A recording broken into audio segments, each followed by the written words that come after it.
YouTube, welcome to the cold waste of Total War Warhammer 2, where we're going to get another battle underway. This time myself playing as the undead armies of Sylvania, and they are being led by Strigoi Ghoul King on top of his Terrorgeist.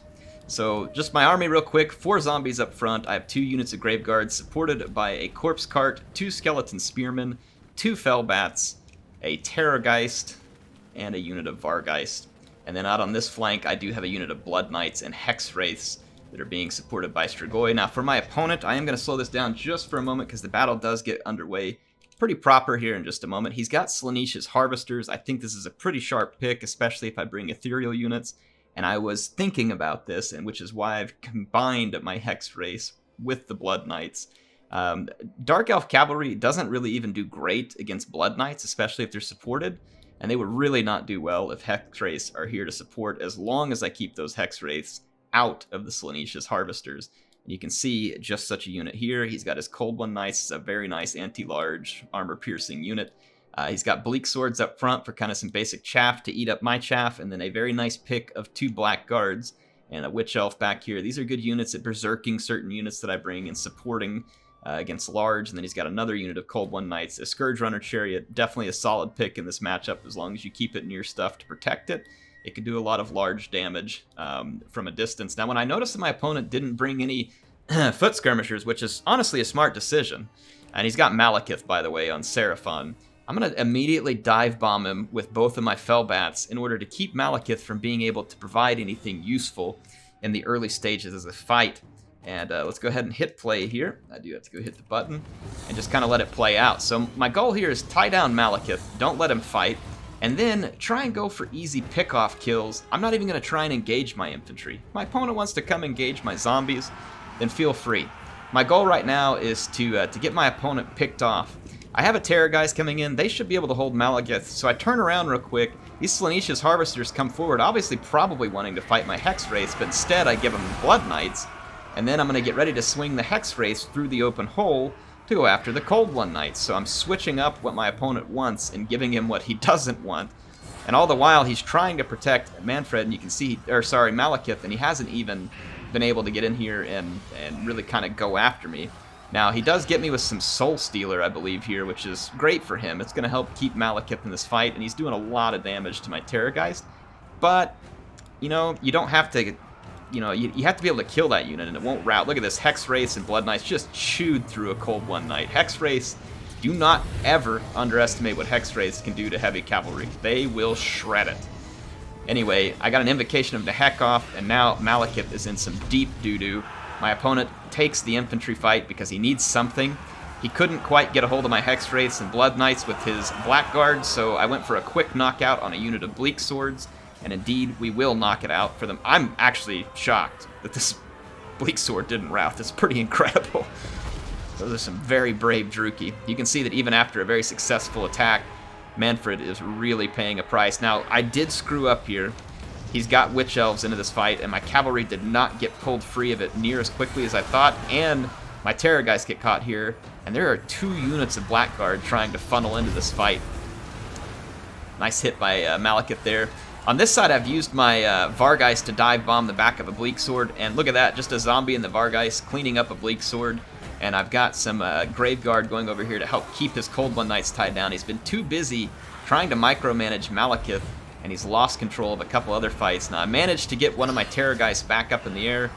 The other one is still in the fight, very much at risk, but I managed to summon some Crypt Ghouls, I believe. If I haven't, I would do it here shortly, but I've got this Dark Elf blob surrounded. So at least they can't go anywhere, right? So we've got them pinned in position, though my Hex Wraiths are berserking, and my Blood Knights were berserking. They're not now. They did manage to help get Malekith out of the fight, so unfortunately for me, the Hex Wraiths are kind of lost, but as you can see, the battle is well and truly under my control at this point because I was able to get those early favorable engagements. He lost his Slaneesh's Harvesters, and he lost a Cold One Knight, with almost no loss on my part, and it's going to allow me to sit back now and just kind of bombard these heavy infantry with breath attacks from my Terrorgeist and then hit them with cycle charges. The Hex Wraiths, like I said, unfortunately kind of lost in this scenario. Nothing in here is doing magical damage, so they won't get killed really fast, which is a benefit for me. You see his Slaaneash's Harvesters did come back. I hit him with the Terrorgeist. Here we're going to get a Crypt Ghoul summon and just really kind of start to pile in on this fight. My Grave Guard has arrived, and now I'm just counting on numbers, and I'm going to keep the Corpse Cart very near to my units, but not get it involved with these Blackguard. And then you can see here, charge in, do damage, get out is the opportunity here. Don't let the Witch Elves get a good position on me. Now, Malekith did come back from routing. He's sitting at only 216 hit points. He's probably going to come back and try a breath attack since he didn't get to use his early. And I'm pretty aware of that, so I'm trying to get my General executed. In fact, there was the order, but Malekith routed before it could even happen. And the Dark Elves are in too deep. And the Undead able to take the day here. So, fun battle against my opponent. Let's take a look at the armies, kind of think through this real quick. It was a clear victory for me here. It says Pyrrhic, because I mean, you're the vampires. I put a lot of chaff out in front to take losses and lose is what they did. However, let's take a look at the two armies, the pluses and minuses. Malekith on a dragon, very powerful unit. It can certainly help to kill very strong vampire units. The risk of Malekith on the dragon is that you have to support him. One of the good ways to support Malekith on a dragon is with Dark Shards. Dark Shards, however, come with the unfortunate risk of becoming summon fodder. And Crypt Ghoul summons would be particularly good at cleaning up Dark Shards. I only get 2 of those summons, but still, they can do quite well at it. So, bringing Malekith is, to me, kind of a calculated risk here. If the vampires want to challenge you for the air, they're most likely going to win that fight. And the reason I say that is because even if you bring missile support, it's only a matter of time before the vampires kind of get in there, surround, overwhelm, and summon. And it's going to be very difficult for you to support a single lord in the air. I mean, because Fellbats, I mean, look at these guys, 0 kills. Looks like a total waste, right? Wrong. They held Malekith in place and allowed my Terrorgeist to get free charges. And so 350, I basically paid 700 gold to keep Malekith in place for as long as I wanted to, right? I took out a Slaaneash's Harvester with Strigoi, and then he just kind of waltzed his way back over, healed the other Terrorgeist, and then just back to the races. So definitely, I mean, it stinks in this case for the Dark Elf, because this is a calculated risk you take sometimes in these battles. And if the vampires go air, they're pretty tough to beat in the air, depending on the scenario, right? I think as Dark Elves, they would be somewhat tough to beat in the air, unless you're able to keep foot skirmishers or cavalry skirmishers handy to be able to just lob a lot of armor-piercing missiles up into a fight. The big problem for the Dark Elves is that even if you're doing all that, the vampires can heal, and the Dark Elves can soul steal, but that's about it. And there's some vampires that have some nasty abilities that can get really tough. Some of them can take away 40-something attack. I mean, they have a lot of stuff that just is brutal. As far as the vampires go. I think it's the Red Duke that can pretty significantly debuff you. Marathi, I mean, even those units that are typically kind of tough, you got to be very careful.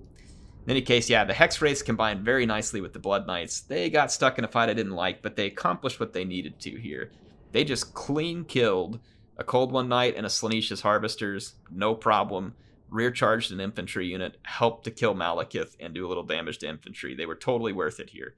This is a tough combination for many factions to handle, because most factions, if they have something that answers the Blood Knights okay, that same unit won't answer the Hex Wraiths very well. I would say that Bretonnia would probably be one of the few that if you have Grail Knights leading the way for questing knights, then you might be in okay shape, as long as the Hex Wraiths don't catch either one of those units. As long as the Hex Wraiths don't catch the questing knights out alone. But the Hex Wraiths murder, just murder heavy cavalry. They're very, very good at it. Again, don't underestimate them, and then the vampires can heal. Basically, the goal here was my infantry sucks. I have to overwhelming in the air. And then the Corpse Cart and all the chaff is going to buy me time to go for the key knockouts. And I was able to get it pretty early in this fight by picking off Slaaneash's Harvesters and a Cold One Knight. I think that's 2,200 gold or 2,100 gold right off the bat. And that's enough to swing the fight. And then since I also was tying up Malekith, now we're talking, closer to 4,000 something gold, all tied up very early in the fight, and ended up going very well for me. Anyway, I appreciate Park Map for the game. He's a very courteous player, awesome player to play with. Had a fun game with them. What do you all think about vampire counts versus dark elves as a general matchup? I think both factions have tools to hurt each other, and it probably just depends on how each player plays it. The dark elves have more tools as a whole, but the vampires certainly have some advantage to healing and morale, like in the sense that they just don't rout. And they've also got some tools of their own that can make life pretty miserable for a dark elf player. So anyway, tell me what you all think of this matchup in particular between me and ParkMap, but feel free also to kind of comment on vampire counts versus Druchii as a whole. Anyway, HeirofCarthage signing out for now. Do hope you all enjoyed this one. I'll be trying to make some team battles next, as well as catching up on some campaign. So keep an eye out for that over the next couple days. Do appreciate you being here. And as always, hey, if you enjoyed the video, give me a like. Click the subscribe button, hit the bell, those things, comment. Any of that stuff helps. And if you disliked it, click the dislike button and leave me a comment and tell me why I suck. Anyway, HeirofCarthage signing out. I will see you next time.